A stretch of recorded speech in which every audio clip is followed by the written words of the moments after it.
வாங்க இன்றைக்கி நம்ம மணத்தக்காளி காய் போட்டு குழம்பு என்ன செய்யலாம் பார்க்கலாம். கடாயில் வானல் வச்சு நல்லெண்ணெய் விட்டுக்கிறேங்க. அது காஞ்ச உடனே 1/2 டேபிள் ஸ்பூனு ஜீரகம், 1/2 டேபிள் ஸ்பூன் கடுகு, 1/2 டேபிள் ஸ்பூன் வெந்தயம் இதெல்லாம் போட்டு நல்லா பொரிய விட்டுக்கலாங்க. மணத்தக்காளி வத்தல் குழம்பு வயிற்று புண்ணுக்கெலாம் ரொம்ப நல்லதுங்க. இந்த மணத்தக்காளி காய் கிடைக்காதவங்க வத்தல் வாங்கி கூட நம்ம இதேமாரி குழம்பு செய்யலாம்.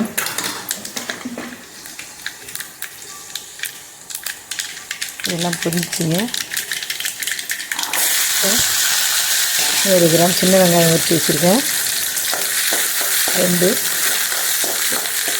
பூண்டு, பெரிய பூண்டு 2 உரித்து வச்சுருக்கேங்க. அதையும் போட்டு நல்லா வதக்கிக்கலாம்.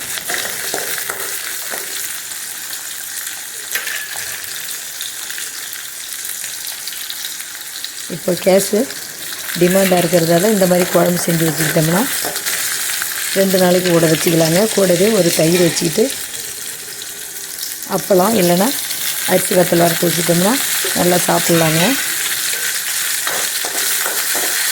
இது கூடவே 2 தக்காளி போட்டு நல்லா வதக்கிக்கலாம்.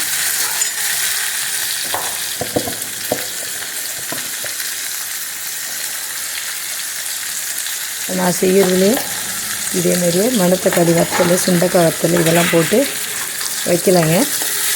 வத்தல் குழம்புக்கு கொஞ்சம் தேங்காய் அரைச்சி விடுவாங்க. அந்த தேங்காய் இல்லாத செய்யும்போது 2 நாளைக்கு நல்லாவே இருக்கும். நல்லா வெந்துச்சுங்க. கொஞ்சம் கருவேப்பிலை போட்டு வதக்கிட்டு மணத்தக்காளி காயை போட்டுக்கலாங்க. வெய்ய நாளைக்கு மணத்தக்காளி கீரை, மணத்தக்காளி காய் இதெல்லாம் உடம்புக்கு ரொம்ப நல்லது.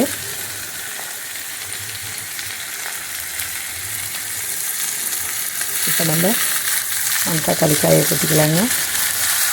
கொட்டி ஒரு 2 நிமிஷம் வதக்கி விட்டால் போதும்.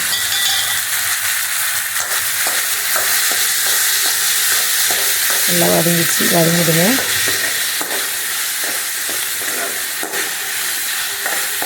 இப்போ 1/2 டேபிள் ஸ்பூன் மஞ்சள், நம்ம குழம்பு மிளகாய் தூள் ஒரு 3 டேபிள் ஸ்பூன் அளவுக்கு போட்டுக்கலாங்க. இது பச்சை வடை போகிற அளவுக்கு நல்லா வதக்கிட்டு நல்லா லெமன் அளவுக்கு புளி ஊற வச்சு கரைச்சி ரெடியாக வச்சுருக்கேங்க. அதை ஊற்றிக்கலாம்.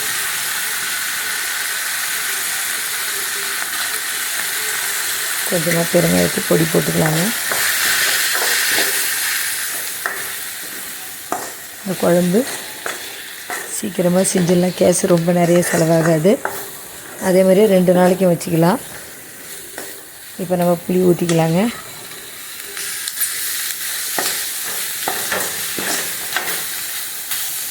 புளி ஊற்றி நல்லா குழம்பு நல்லா கெட்டியாகிற வரைக்கும் நல்லா கொதிக்க வச்சுக்கலாங்க.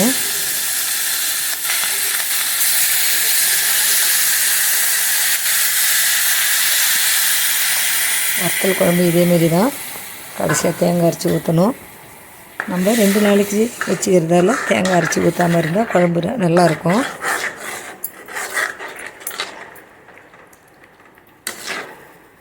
மூடி போட்டு நல்லா சுண்டு விடலாங்க.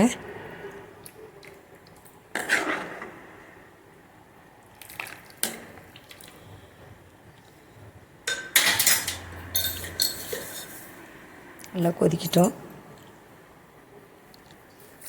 தேவையான அளவுக்கு உப்பு போட்டுக்கலாங்க.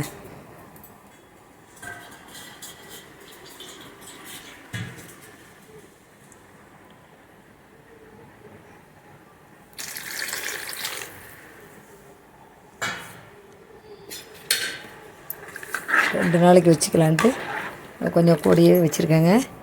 இப்போ கொஞ்சமாக தண்ணி ஊற்றிக்கலாம். தண்ணி ஊற்றி இப்போ பாருங்கள் நல்லா ஓரளவுக்கு கொதித்து வந்துச்சுங்க. இன்னும் கொஞ்சம் நேரம் கொதித்தா குழம்பு ரெடி ஆகிடும்.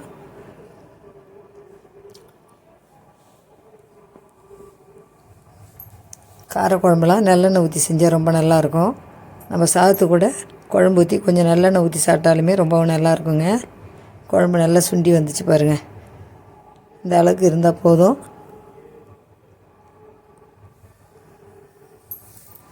இனிமேல் நம்ம அடுப்பை ஆஃப் பண்ணிக்கலாங்க. இப்போ நமக்கு மணத்தக்காளி காய் குழம்பு ரெடி ஆயிடுச்சிங்க. நீங்களும் இந்த மாதிரி செஞ்சு பாருங்கள். மணத்தக்காளி காய் கிடைக்கலனா மணத்தக்காளி வத்தல், சுண்டைக்காய் வத்தல் போட்டு செஞ்சு பாருங்கள்.